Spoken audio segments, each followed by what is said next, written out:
बीच में नागौर के सांसद हनुमान जी बेनीवाल और मुंडावर की सम्मानित संस्था आप सब लोग के बीच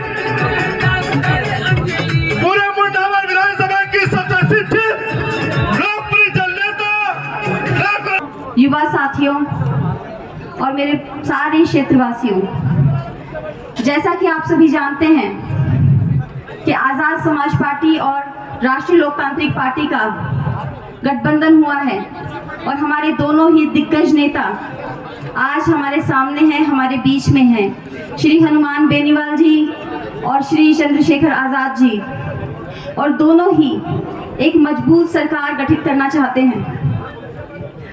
आप जानते हैं कि दोनों ने ही दलितों के लिए, गरीबों के लिए, महिलाओं के अधिकारों के लिए और किसानों के हक के लिए बहुत बड़ी लड़ाइयाँ लड़ी हैं और आज भी वो हम सभी के हक के लिए, अधिकारों के लिए बड़ी बड़ी लड़ाइयाँ लड़ते आ रहे हैं। आज के समय में लोकतंत्र के साथ खिलवाड़ किया जा रहा है, संविधान के साथ छेड़छाड़ की जा रही है।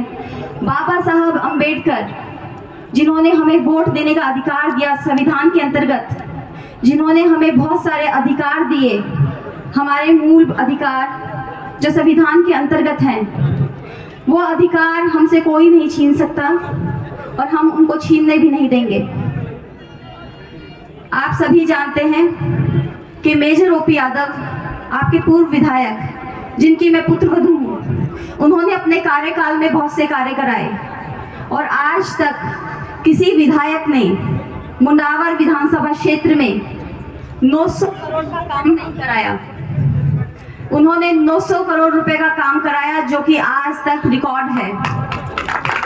उन्होंने ऐसी ऐसी जगहों पर सड़कों का जाल बिछाया जहां पर गड्ढे हुए पड़े थे, खाइयां बनी हुई थी और जहां सड़कें कभी बन भी नहीं सकती थी, ऐसी ऐसी जगह सड़कें बनवाई।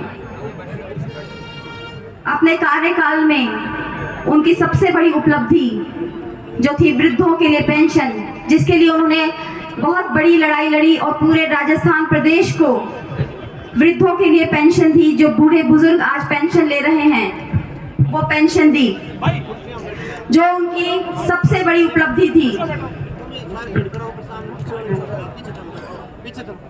और गलत प्रत्याशी को आप विधायक बनाकर ले आए तो आज हमारा मुंडावर विधानसभा क्षेत्र 5 साल और पीछे रह जाएगा। मेरे पिताजी इस मुंडावर विधानसभा क्षेत्र को शिखर पर ले जाना, उनके कुछ बहुत सारे सपने इस मुंडावर विधानसभा क्षेत्र को लेकर अधूरे रह गए।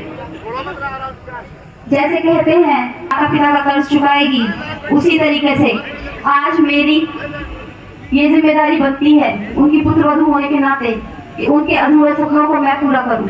आगामी चुनाव के लिए 25 तारीख को जो चुनाव होने जा रहे हैं, मेरा चुनाव चिन्ह केतली है।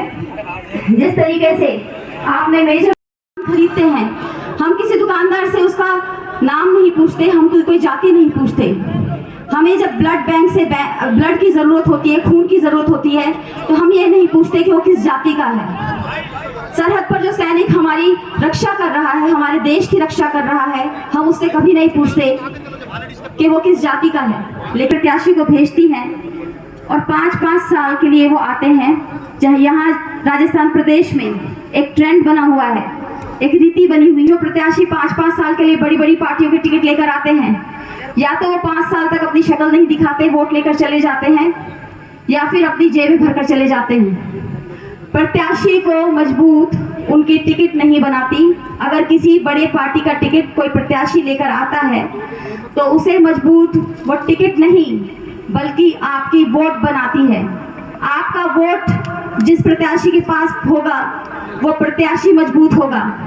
आप सभी जानते हैं कि जब तक आप अपना वोट नहीं देंगे जीत हासिल नहीं होगी, यानी जीत जनता के हाथ में है। तो फिर राज भी तो जनता का होना चाहिए, बड़ी बड़ी पार्टियों का नहीं। आप सभी जानते हैं कि हमारे हनुमान बेनीवाल जी, हमारे श्री चंद्रशेखर आज़ाद जी जनता की लड़ाई लड़ रहे हैं। और आने वाले वक्त में आप देखिएगा बड़ी बड़ी पार्टियों का नहीं बल्कि जनता का राज होगा। और आप देखिएगा राजस्थान सरकार जब बनेगी तो बड़ी भूमिका आरएलपी यानी राष्ट्रीय लोकतांत्रिक पार्टी और एएसपी यानी कि आज़ाद समाज पार्टी निभाएगी। आप सभी से ये निवेदन है कि आने वाले वक्त में 25 तारीख को केतली के निशान पर बटन दबाएं। मैं आपसे निवेदन करती हूँ कि आप केतली के निशान पर बटन दबाएं। आपको ये यकीन दिलाती हूँ कि जब जब आप केतली का बटन दबाएंगे आपको ये विश्वास रहेगा कि आपका वोट खराब नहीं हुआ, आपको ये अफसोस नहीं होगा, आपको ये दुख नहीं होगा कि आपने किसी गलत प्रत्याशी को वोट दिया है, बल्कि आपको ये खुशी होगी कि आपने सही प्रत्याशी को वोट दिया है। मैं आपसे पुनः निवेदन करती हूँ कि 25 तारीख को केतली के निशान पर बटन दबाएं और एक बार फिर मेजर ओपी यादव को जिताएं। एक बार फिर मेजर ओपी यादव जी की पुत्रवधू पर भरोसा करके दिखाएं। इस परिवार पर भरोसा करें जिन्होंने आपका साथ दिया, जिन्होंने आपके सुख दुख में हमेशा खड़े रहे, जो आपके हमेशा सेवा करते रहे। मेरी माता जी ने आपके 10 साल सेवा की मेरे पिताजी के जाने के बाद। मैं आप सभी से पुनः निवेदन करती हूँ कि 5 दिन आप मुझे अपने दे दीजिए। 5 दिन 25 तारीख तक मैं 5 साल आपके लिए अपनी जिंदगी समर्पित कर दूंगी। आने वाले 5 साल वो आपके नाम होंगे। और याद रखिएगा इस बार जनता का राज आएगा, जनता राज करेगी। धन्यवाद। जय हिंद, जय भारत। राम राम साहब।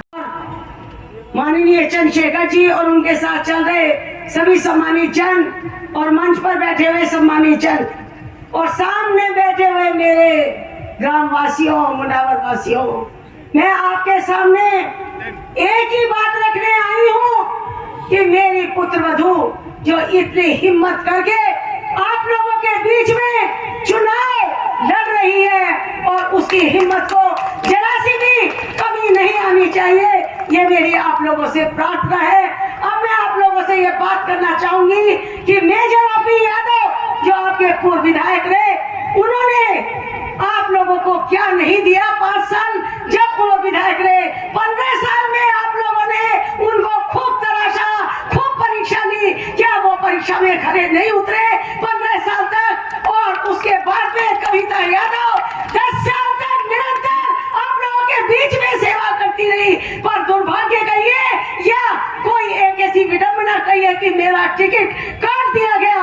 हालांकि मैं ये भी नहीं कहूंगी कि कोई बात नहीं, मेरी भरपाई मेरी पुत्रवधू करेगी, मुझे कोई ऐतराज नहीं है। सिर्फ मुझे एक ही बात करनी है कि आज मेजर ओपी यादव को याद करिए और जो आंसू मेरे सूखे नहीं थे, मैंने अपने सुखाए थे जबरदस्ती आप लोगों के लिए। मैंने लोकसभा में तुरंत जो है 2014 में मैंने आप लोगों के सामने आ गई थी और बराबर आप लोगों की सेवा करती रही।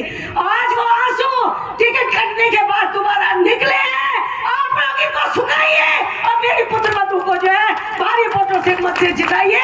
इन शब्दों के साथ सभी का आह्वान है और मेरी पुत्रवधू को जो आपके बीच में कम से कम 25 साल तक आप लोगों को देगी, निरंतर देती रहेगी जब तक आप उसको हर बार उसकी परीक्षा मत लेना, उसको इस बार जिता के भेजिए ताकि वो आप लोगों की बहुत अच्छी तरह से सेवा कर सके। इन्हीं शब्दों के साथ में मैं अपनी भाषण समाप्त करती हूँ। जय हिंद, जय भारत।